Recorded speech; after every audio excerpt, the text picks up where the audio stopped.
Hey guys, welcome back to Rewatch Movie. I'm Mike. I'm Jay. And we have another Patreon request review for you guys. This week's winner was Jonathan Murphy. Jonathan! Awesome fucking guy who I like a lot. He requested The Relic, a 90s horror sci-fi thriller type movie starring Tom Sizemore. Tom Sizemore is one underrated son of a bitch. I love that motherfucker. Like, Saving Private Ryan. Reservoir Dogs. Black Hawk Down. Reservoir Dogs. Hearts. This reptilian monster thing is hunting people at the Chicago Museum, and only Tom Sizemore and the chick from Kindergarten Cop can stop it. When I say creature feature, it's kind of equating it to if you're in the Walmart parking lot at 2 or 3 o'clock in the morning, you see that goddamn horse show walking up and down. Hey man, you got a cigarette? Hey man, you got a cigarette at the bar? Cigarette. Well, fuck you. Get a goddamn job, you fucking train hobo. There was a lot of creature features back then. Island Dr. Moreau. I don't know if that was 90s for sure. But, yeah, it was 90s. I was thinking Mimic. Mimic was, this movie's a lot like Mimic, and the fact that they're both dark as shit. Like, you can't see anything the whole fucking movie. And Dude, I know. First off, let me tell you something. Before we get into anything, Ben Affleck was the bomb in Phantom, Joe. But yeah. That's dope. Bong. I thought my fucking TV was fucked up. Like, because it's so dark, I was like, contrast, motherfucker. Like, I was trying to hit the button, trying to get the... And I was trying to start a game, and it makes you like, it's like, move the scroll over until you can barely see the title. And you're always like, it fills you with deep-seated anxiety. Yeah. You're just like, what if I don't put it over and then I can't see the ghosts? That's one negative. It's too fucking dark. Like, you can't see a goddamn thing. Like, what the fuck is going on around the corner, Jim? Peter Hyams, who directed this, he was, to Jean-Claude Van Damme what Martin Scorsese is to Leonardo DiCaprio. Like, he did 3 different Jean-Claude Van Damme movies. He did Sudden Death. He did Time Cop. Ooh. 2 of Van Damme's best films were directed by Hyams, and he's a real hit or miss guy. And I respect it, though, because I think what he did in this film was he refused, despite like what some people would let like a bad shot go of the monster or whatever. He was like, no, everything you did see looked good, but you only saw little bits of it because I feel like if he would have shown more light on it, or if he backed up the camera a little bit to show you what was going on, it would have looked like shit. But he honed in on just the parts that look good, and then everything else is pure darkness. So I liked it, but didn't like it at the same time. It looked like, and it felt like a lot that he was trying to go for an alien type thing. It was very... But he is not. He is the great value brand of Ridley Scott. And he was trying to, I think, to mimic what Ridley Scott did. He just doesn't really fall in line. I know. Species. What the fuck? That was another Feel one. it. I know, she'll kill you from sex. It didn't let itself get off trails, and it didn't let itself become a shitty fucking movie at any point. But there were some points where it dragged on a little bit too much. And I think what the movie tried to do was they tried to over-explain themselves way too fucking much. I don't need a goddamn Stephen Hawking dialogue. Just give me the fucking monster. And it's a badass setting. It's based in this, I don't want to say library. It's a museum. Museum, yeah. It's based in this museum, and this artifact comes over, and it's curse haunted. There's all this scientific facts that are behind it. Just like the darkness, the things that I condemn about the movie are also things I respect it for, because they tried really hard to make this like legit. They really wanted this movie to be good. Yeah, you could tell like throughout they had passion. It kind of takes away from the scariness of the creature, is if you didn't know what it was, and if it was this katako or whatever the fuck it's supposed to be, it's scary. If it's a supernatural being, you find out that the only reason why this fucking thing exists is because it ate horny leaves. Like it eats horny leaves, because they talk about like it steals the hypothalamus or hypothalamus parts of the brain so it can get the hormones that it needs to fucking grow. You know, fuck pre-workout. Just eat a hypothalamus. That did lead to some badass kills, though. No, the kills are great, but I mean, at the same time, you can't see half the fucking thing that's going on. But it's like a Resident Evil 6. The lead up was great, though, because the lead up, you would find like the security guard goes to the bathroom, and he's like, fuck yeah. He's like, he was smoking. Oh, I'm sorry, Clive Barker's Jericho.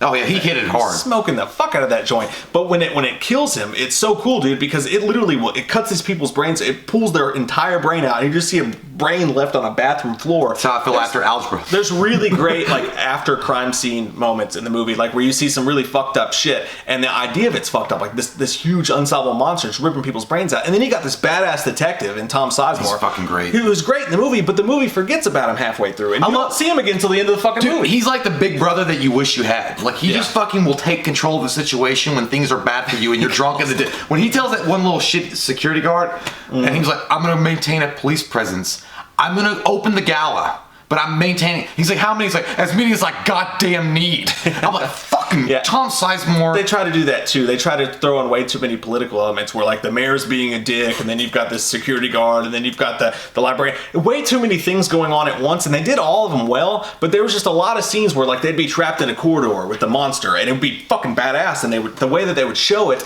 the way they would only show little bits of it was really cool, and you would watch it and you'd be like, I know I should. When I'm watching this, I'm like, this is cool. Like, I feel like I'm disconnected because I should be scared because this is done really well. And you never emotionally connected to the fear of the stuff that's going on because they were trying to do too many things at once. But you got to respect what they tried to lay out with this movie. And it's not bad by any means. It just never really just hits you. It never really feels like you're in the movie. It never grabs you. If you're into history, I think it's like going to a history class or something and being really into the whatever they were talking about. And the professor is trying really hard to get people into it.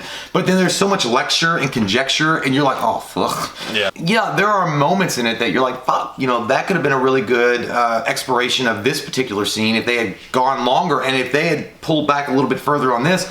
Because the main thing I wanted to see is I don't give a fuck about, the little short lady from If Looks Could Kill and her whole situation, or the mayor saying, have you not seen my wife's cleavage? What are we going to do with the smoked salmon? Because when Tom Sizemore is hunting it, with a crew of cops, I like that. Like, I'm like, okay, let's fucking stick with that. I wanted to see like it locked down and the fucking creature like stalking all these motherfuckers. I mean, there's a million different things I would have done with it. I'm not a director though, but still, I think that I would have cut out just a little tiny bit more than they did. Yeah. So, bottom line, at the end of the day, I give the movie a 6.5. I liked it, and I like what they were going for, and I like that the director.